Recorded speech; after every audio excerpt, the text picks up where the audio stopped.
Las huestes de la televisión pública, antaño bastión inexpugnable de la cultura y la información imparcial, resuenan hoy con el eco distorsionado de una traición. Aquel 7 de enero, cuando la resaca de las festividades navideñas aún se aferraba al aire, la verdad, como un relámpago inoportuno, rasgó el velo de lo tolerable. Lo que estás a punto de escuchar no es solo la crónica de una deriva, es el desgarrador testimonio de cómo Radio Televisión Española, la voz de todos los españoles, se entregó a las fauces del espectáculo barato y la polémica hueca, sacrificando su alma en el altar de las audiencias. Esta institución, nacida del anhelo profundo de servir al ciudadano, de iluminar la verdad y de enriquecer el espíritu colectivo, se ha transformado en un grotesco espejo de los males que juró combatir. Su misión de servicio público, ese faro que guiaba a millones de hogares con contenido de valor, parece haberse desvanecido en una niebla de cifras de audiencia y estrategias cuestionables. El actual presidente, José Pablo López, se erige como el epicentro de esta tormenta, un hombre cuya obsesión por el liderazgo parece haber eclipsado cualquier principio de integridad. ¿Qué impulsa a un directivo a desmantelar los cimientos de una cadena pública para emular a sus competidoras privadas, pero con el inagotable presupuesto del contribuyente? Esta es la pregunta que resuena con furia en los pasillos de Torre España, una incógnita que destapa un abismo de prioridades invertidas. Se le acusa, con pruebas demoledoras, de manejar la parrilla de la 1 como si de un canal privado se tratase, pero sin la responsabilidad de rendir cuentas a un consejo de administración que pareciera cómplice, o al menos inoperante. En su cruzada por alcanzar el liderato, José Pablo López no ha dudado en recurrir a los nombres más controvertidos de la crónica social, a figuras cuya aportación al servicio público es, por decirlo menos, ínfima o inexistente. La llegada de Belén Esteban, la otrora llamada Princesa del Pueblo, con un historial de titulares lamentables, junto a Mar Flores e Isa Pantoja, no es una mera anécdota en esta trama, es el símbolo de una capitulación vergonzosa. Estos personajes, acostumbrados a cobrar cifras estratosféricas por sus guiñoles y por entretener a la audiencia con dramas personales, han encontrado en RTVE un cheque en blanco, sufragado directamente con el dinero que cada uno de nosotros aporta con sus impuestos cada mes. Esta estrategia es un mazazo demoledor para la reputación de la cadena pública, una herida abierta que sangra la confianza de quienes aún creían en ella como un baluarte. La denuncia del medio Informalia, una exclusiva que ha corrido como la pólvora por todas las redacciones, no deja lugar a dudas. La televisión pública se hunde en una espiral de frivolidad y despilfarro inexplicable. El artículo es demoledor en sus acusaciones, una incriminación directa contra aquellos que, en su afán por aumentar las audiencias a toda costa, han llamado a estas figuras a sus platós, sin importar el daño colateral a la imagen de una institución que debería ser intachable, lejos de la controversia.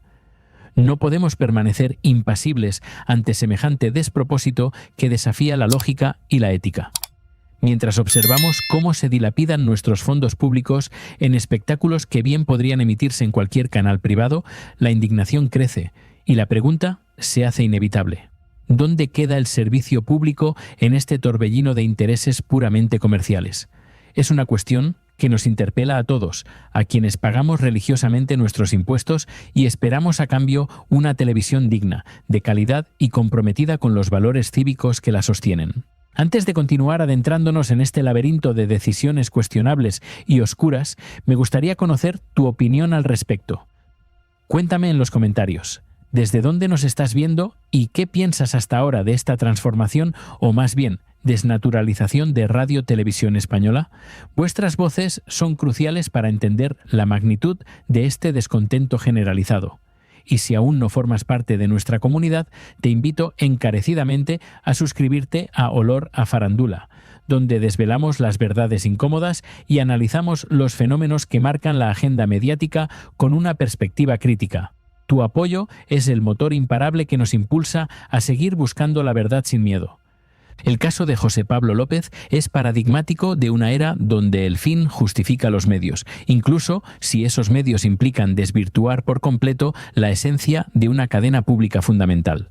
Se dice que su obsesión por Belén Esteban ya le causó una memorable bronca con su antigua presidenta, un indicio temprano de su determinación férrea por imponer su criterio.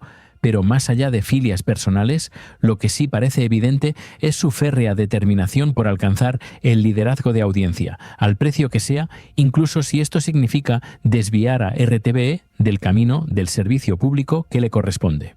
El lenguaje del artículo de Informalia es elocuente y no deja lugar a dudas sobre la gravedad de la situación. Televisión Española pone sobre la mesa, con coste para todos, ofertas que pueden darnos televisiones privadas sin coste para el contribuyente. Esta frase, como una puñalada certera y dolorosa, expone la cruda realidad de la gestión actual. La cadena pública, en su desesperada búsqueda de competitividad y cuota de pantalla, ha olvidado su principal activo, la confianza y el respeto de sus televidentes, sustentados en la promesa de una televisión diferente, no una más del montón, pero infinitamente más cara para el bolsillo ciudadano, ya de por sí castigado. La cuestión central no es si Belén Esteban o Mar Flores tienen derecho a cobrar por su trabajo, pues es su profesión, sino si es ético y moral que ese dinero provenga directamente del contribuyente, a través de productoras que, en última instancia, se benefician del presupuesto público sin justificación. La programación de la 1, con sus guiñoles y tertulias de corazón, se aleja cada vez más de la misión cultural y educativa que la Constitución le encomienda sin paliativos. ¿Dónde están los documentales que ilustran, los debates que enriquecen, las ficciones que elevan el espíritu y la mente? Parecen haber sido relegados a un segundo plano, ahogados por el estruendo de la fama fugaz y el chismorreo. Y la lista de figuras controvertidas y caras no termina ahí, extendiéndose como una mancha de aceite. La presencia de Carlota Corredera como una suerte de catedrática de trología en sus tertulias, o la inclusión de concursantes como la hija de Isabel Pantoja, Isa Pi, o el primogénito estafador de Mar Flores, reconvertido en estrella rosa para emparejarse con Alejandra Rubio y convertirse en padre del nieto de Terelu Campos, son ejemplos flagrantes de esta peligrosa deriva. Puro servicio público, hombre, se ironiza con amargura desde las columnas de prensa, evidenciando el desprecio por la inteligencia y el sentido común del espectador. Nos preguntamos, con legítima preocupación y creciente frustración, ¿por qué mes tras mes pagamos una barbaridad en impuestos? ¿Por qué cada año se nos quitan cantidades estratosféricas de la renta, solo para que esos fondos acaben financiando a esta gentuza, como se les califica sin tapujos en la prensa? Este desfalco moral y económico, esta afrenta a la ciudadanía, debería tener consecuencias inmediatas y muy graves para sus responsables. Sin embargo, y para consternación de muchos, por el momento no ha habido ninguna repercusión significativa que ponga freno a esta situación. Es cierto que se ha producido un apagón para programas como Hasta el fin del mundo, que fue cancelado durante la Navidad por su ínfima audiencia, una rareza en esta ola de despropósitos. Pero, ¿qué ocurre con el resto de la programación que insisten en defender? Aseguran que van bien en popa, una afirmación que muchos reciben con escepticismo y un resquemor palpable. ¿De dónde sacan esos medidores de audiencia tan convenientemente favorables? ¿Son realmente representativos o están maquillando una realidad mucho más cruda, adaptada a sus intereses? La opacidad en estos datos solo siembra más dudas sobre la gestión de la cadena, alimentando la desconfianza. El presidente de RTV, José Pablo López, parece mantener una alianza inquebrantable y profundamente arraigada con las productoras del antiguo Sálvame, un detalle que añade una capa de complicidad a esta trama que se vuelve cada vez más compleja. Esta conexión no es baladí, pues nos lleva directamente al nudo gordiano de este drama, la condena de Óscar Cornejo y Adrián Madrid. Pero esa es una historia que merece ser desgranada con la atención minuciosa que merece. Una revelación que sacude los cimientos de la ética periodística y que RTV, de manera incomprensible, parece estar dispuesta a ignorar, con un silencio atronador. La corporación, en su afán desmedido por revalidar su crecimiento y arrebatar el liderazgo a Antena 3, no ha escatimado ni un solo céntimo en gastos. La renovación de David Broncano por cifras astronómicas, la adquisición de los derechos de la Copa del Rey y la retransmisión del Mundial de Fútbol de 2022 son solo algunas de las inversiones descomunales que hemos presenciado. José Pablo López presume públicamente de haber contenido el costo total de la corporación, pero la realidad, documentada sin piedad por Informalia, es que maneja un presupuesto lo suficientemente holgado como para hacerse con todo lo que promete audiencia, sin importar el precio real que se paga por ello, un precio que recae en todos nosotros. Esta apuesta desenfrenada por el entretenimiento de corazón y los eventos deportivos millonarios se juega buena parte del futuro de la cadena, pero a un costo inasumible para su prestigio y credibilidad. La pugna por el liderazgo se ha convertido en una carrera desenfrenada, una batalla sin cuartel donde los principios sagrados de la televisión pública han quedado relegados a un segundo plano. Meros daños colaterales.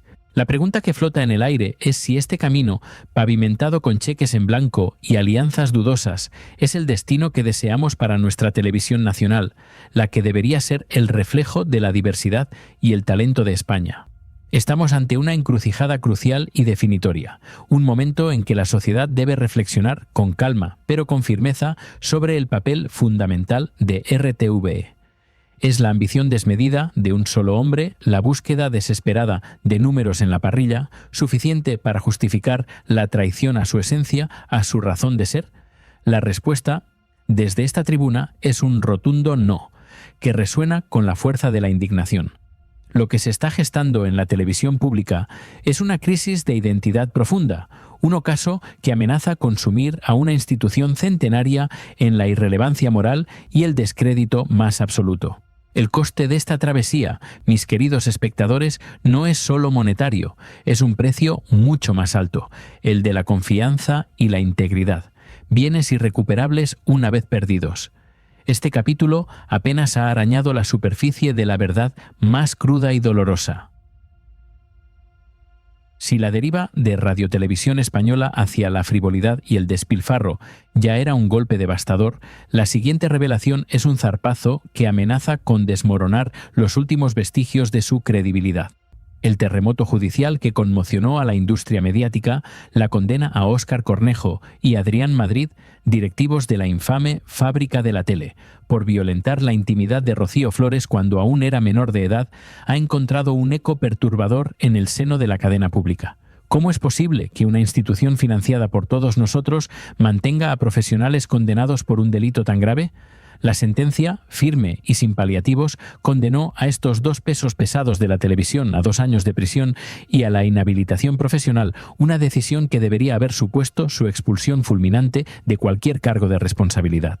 Sin embargo, en un giro que desafía toda lógica y moralidad, el presidente de RTVE, José Pablo López, lejos de actuar con la contundencia esperada, optó por encargar un informe jurídico interno, una suerte de sondeo para decidir qué hacer con aquellos cuyo historial ya está manchado por la justicia, una maniobra que huele a dilación y a una preocupante falta de principios. La motivación que llevó al juzgado a emitir una condena tan severa no puede pasarse por alto: la difusión de datos íntimos de una menor, una violación flagrante de la privacidad que merece el más enérgico de los rechazos. Mantener a estas figuras en la parrilla televisiva, permitiendo que sigan operando y dirigiendo programas, incluso a través de productoras, se antoja no solo arriesgado, sino un acto de temeridad que arrastra a RTVE a un lodazal de desprestigio. Parece que se opta por esperar a que la condena se afirme completamente, un mero formalismo ante una realidad innegable que ya ha sido dictada. La sombra de Sálvame se cierne sobre esta trama, pues Cornejo y Madrid son arquitectos de ese imperio de apariencias que tantas vidas ha triturado en la picadora mediática. Las alianzas de José Pablo López con las productoras del antiguo Sálvame no son una coincidencia, sino un tejido de intereses que ahora expone a la cadena pública a un gasto reputacional colosal. ¿Realmente puede una televisión que se precie de servicio público ignorar semejante historial de sus colaboradores y directivos, haciendo la vista gorda ante decisiones judiciales? Pero la historia se vuelve aún más oscura al desenterrar la hemeroteca, ese archivo ineludible de la memoria mediática. La colaboradora de Antonio David Flores, Paquidia, sacó a la luz extractos brutales de cómo Sálvame Deluxe, bajo la dirección de estos mismos productores, hizo lo imposible por hacerle la vida imposible a Antonio David. Aquellas filtraciones interesadas, aquellas informaciones sesgadas y diseñadas para machacar a la parte contraria, se desvelan ahora con una crudeza impactante, confirmando las peores sospechas sobre la manipulación televisiva que por años ha reinado en el corazón del telecirco más visceral. Se nos reveló con una precisión escalofriante que Fidel Albiac y Rocío Carrasco se habían reunido en secreto, con un montón de documentación y asesorados por profesionales. Todo ello dirigido a menoscabar la imagen y el buen nombre de Antonio David Flores. Esta información, desvelada años antes de que la tristemente célebre docu-Fake viera la luz, y que por cierto ya ha sido retirada de Mediaset, será por algo, ¿no creéis? Demuestra la existencia de una estrategia premeditada. No se trataba de una simple confrontación mediática, sino de una auténtica campaña de demolición orquestada con frialdad y cálculo. Los pasillos de Telecinco y Antena 3 resonaban, según las acusaciones, con las llamadas de Fidel a la cúpula, moviendo los hilos de un poder oculto para inclinar la balanza a su favor. Este es el nivel de la gente que ahora, con nuestros impuestos, encuentra cobijo y continuidad en la televisión pública. Es un escenario que duele en lo más profundo, que ofende la inteligencia de los espectadores y que grita, que acojonante ante la desvergüenza de una situación que debería ser impensable en cualquier medio que se precie de rigor y ética periodística. Recordamos la grotesca escena del Polideluxe, donde Antonio David era sometido a un interrogatorio público sobre sus infidelidades y su relación con Rocío Carrasco.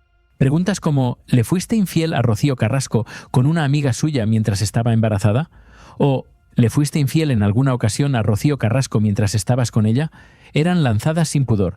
Y lo más perturbador de todo era ver cómo, ante un no rotundo de Antonio David, el colaborador Kiko Hernández se ponía los cables para repetir el test, en una farsa que buscaba forzar una verdad prefabricada, ignorando la realidad de los hechos. La tergiversación de la verdad alcanzaba cotas insospechadas. Se negaba que Rocío Jurado llamara a Antonio David para ver a sus hijos, una mentira flagrante, que los documentos y la hemeroteca desmienten sin piedad. La manipulación de los hechos es espeluznante. Antonio David, ¿qué te ha tocado con su madre? ¿Qué denuncias a su madre? ¿Ella te llama a ti? ¿Desde dónde te llama? ¿Me llamó ella desde el colegio? La respuesta de Antonio David, yo estaba en Málaga, era ignorada en aras de una narrativa que beneficiaba a ciertos intereses, una historia que no interesaba que saliera a la luz tal cual era. Pero quizás el momento más desgarrador de esta crónica de manipulaciones sea el testimonio sobre el hijo de Antonio David y Rocío Carrasco, David Flores. Se reveló que el niño, al ver a su padre, se abalanzaba sobre él llorando de alegría. Un hecho humano, emotivo y absolutamente real que fue deliberadamente tergiversado y cancelado en la docu-Fake porque interesaba a nivel económico presentar una imagen distorsionada de la relación familiar. Esta gente, movida por la pasta, le dio la vuelta a la tortilla de la verdad, construyendo un relato de ficción que hoy, a la luz de las condenas, se desvela como una farsa cruel y rentable. La sentencia contra Cornejo y Madrid es la prueba irrefutable de que sus métodos, su forma de hacer televisión, cruzó una línea roja que nunca debió ser franqueada. Le ha salido caro, muy caro, a estos productores su imprudencia y su falta de ética. Pero lo más alarmante es que ahora, con sus nombres asociados a una condena por violentar la intimidad de una menor, encuentran refugio en Radio Televisión Española. El propio presidente, José Pablo López, un hecho que muchos desconocían por completo, se ha visto obligado a encargar un informe interno para decidir qué hacer con ellos. Una postura que raya en la negligencia más absoluta, casi en la complicidad moral. El final de esta historia aún está por escribirse, pero lo que ya es innegable es que RTVE se está jugando su reputación, su esencia y su futuro al mantener en plantilla a personas condenadas por hechos tan graves. ¿Cómo justificar ante el contribuyente que se siga apostando por quienes han sido sancionados por la justicia por prácticas que atentan contra la dignidad y la privacidad? Este no es el servicio público que España merece, ni la transparencia que demandamos de una institución que debería ser un espejo de valores, no un refugio de la impunidad. La televisión pública no solo se está jugando su crecimiento futuro con la renovación de Broncano, la continuidad del fútbol y una batería de talent shows repletos de famosos, se juega su alma. En la pugna por arrebatar el liderazgo a Antena 3, RTVE ha escatimado en principios, pero no en gastos, arrastrando consigo la dignidad de su historia. Este es un momento crucial para la reflexión profunda sobre el rumbo de nuestra televisión nacional y el papel que debe desempeñar en una sociedad democrática. No podemos permitir que el morbo y el rating eclipsen la responsabilidad social. Si este análisis ha resonado contigo y crees que es vital que la verdad salga a la luz, te insto a que te unas a Olor a Farándula suscribiéndote ahora mismo. Tu apoyo es la fuerza que nos impulsa a seguir desenterrando estas complejas verdades que la élite mediática